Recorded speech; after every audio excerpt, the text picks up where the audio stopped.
Moja današnja gostja je Irena Avbelj, ki vam je najverjetneje ni treba prav posebej predstavljati.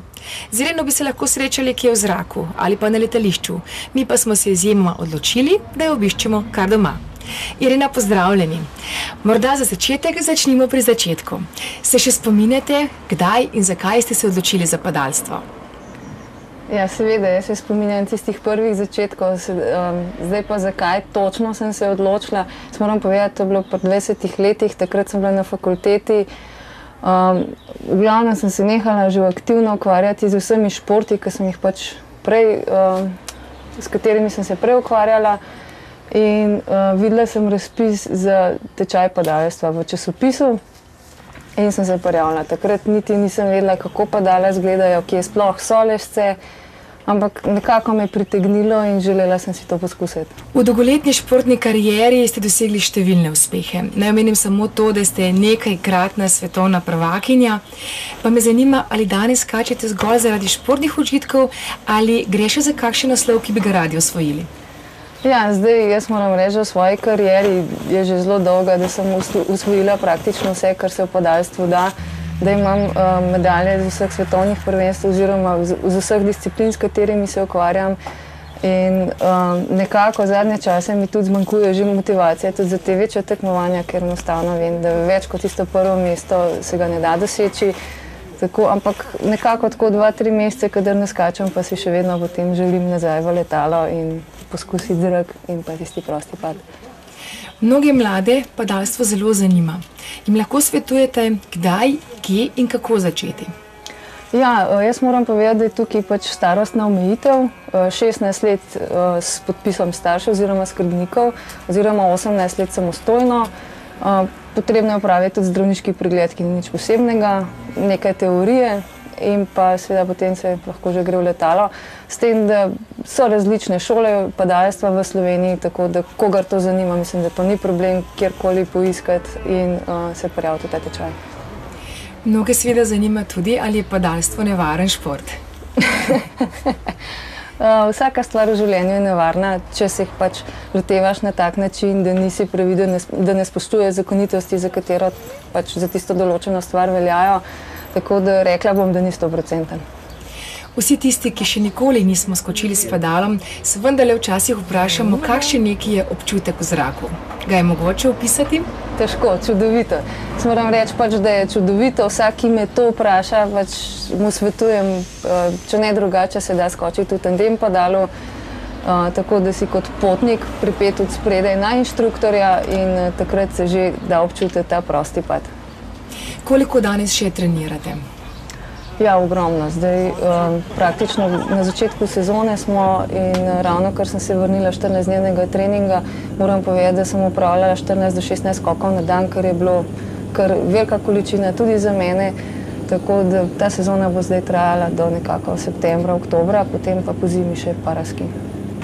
Kako pa potekajo posamični treningi? So zmeraj enaki ali se razlikujejo med seboj? Ja, jaz moram povedati, da zdaj nekako potekajo po nekem kalupu že, seveda pač tiste pripravljalne obdobja, ko moramo skrbeti za svojo kondicijo, pač vsak sam. Potem kasneje pa to tako, da zjutraj se pride na letališče, se pripravi oprema, pregleda, se dogovori, kaj se dela, ogreje, se pripravi štart in vse skupaj in potem se pač izvaja te skoke, vmes se dela analize, na koncu se vse skupaj pospravi in to je to. To traja nekako do 6 ur dnevno. Katere pa so klasične discipline v padalstvu? Teh je več namreč.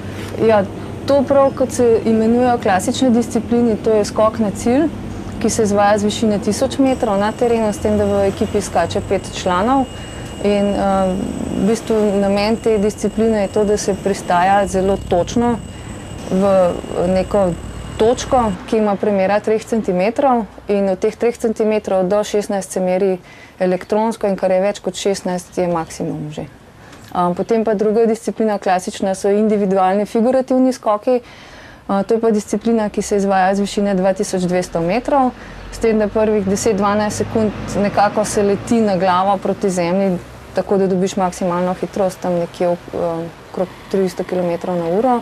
In potem se izvede predpisan komplet figur, ki so sestavljeni iz elementov zavoja in pa salt. Vse to skupaj je posneto na kamero in potem sodniki zmerijo čas in pa seveda dobiš kazen za vsak nepravilno oziroma nepravilno izveden bik. Katera od teh disciplin pa je vam najljubša? Ja, sigurno figurativni skoki, zato ker se to dogaja v prostem padu. Vsako leto znova preštejete skoke, ki jih naredite v enem letu, ali to ni običajno med padalci? Ne, padalci imamo tudi svoje padalske knjižice, kjer pač vodimo vsak skok posebej, si vpišemo tudi zaradi lastne evidence in pa seveda kasneje zaradi podaljševanja licence. Kaj pa je za vas padalce dober skok? Ja, predvsem to, da se odpre padalo. To je najbolj pomembno, še kaj? Na tekmovanju seveda še vse drugo. Na tekmovanju vse drugo, sigurno, pač, da dosežeš dober rezultat, da odskačeš nekako. Jaz vedno rečem, odskači tako, kot znaš. Seveda, včasih nam kroji tudi vreme, rezultate in pa mečkam sreče, ampak tisti izkušenejši tudi skozi to se znajo prebiti, tako da dober skok je dober skok, da imaš dobro zloženo padalo, da te pilot lepo pripelje do višine, da imaš lep odvoj, recimo mirno ali pa bolj počasno odpiranje padala, da ni neko hitro in pa seveda potem uspešen pristanek. Zanimivo pa je to, da vas ne zanimajo samo višave, temveč tudi globine, ampak seveda ne v povezavi s padalstvom. Ja, res je. Jaz moram pač povedati, da moj prvi šport je bilo plavanje, oziroma najprej gimnastika, kasneje plavanje in potem še po plavanju sem se odločila za podvodno orientacijo, zato sem morala narediti tudi potapljaški izpit in takrat me je potem tudi potegnilo v morske globine, tudi raziskovanje morskega sveta in to je bila nekako tista moja sprostitev, ki pa me še vedno drži in si vsako leto tudi privoščim kakšen teden, dva majhen take sprostitve, čudovite morske.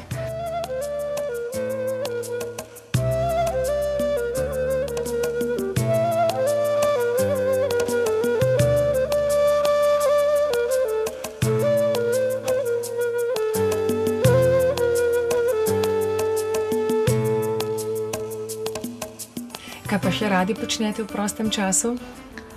Ja, odkar imam hčerko, si želim čim več časa preživeti z njo in je tudi taka zelo dinamična punca in upam, da bova veliko stvari lahko tudi kasneje skupaj počeli.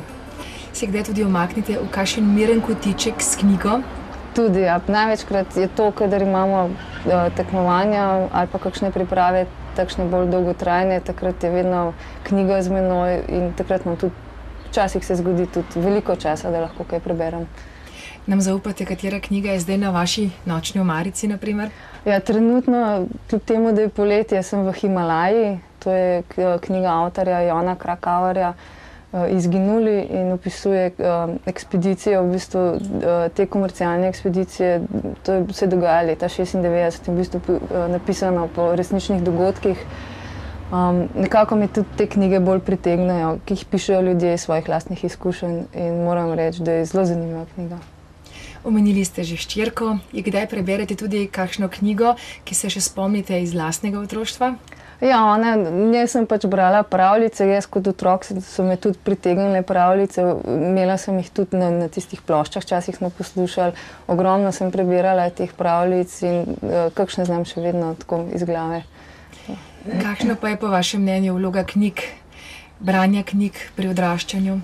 Jaz mislim, da ima zelo pomembno vlogo, predvsem zato, ker nekako, ko odraščaš, še vedno živiš v nekem svojem domišljivskem svetu, iščeš vprašanja, odgovore in mislim, da je ravno knjiga tista, ki lahko ti da tudi odgovore na ta vprašanja.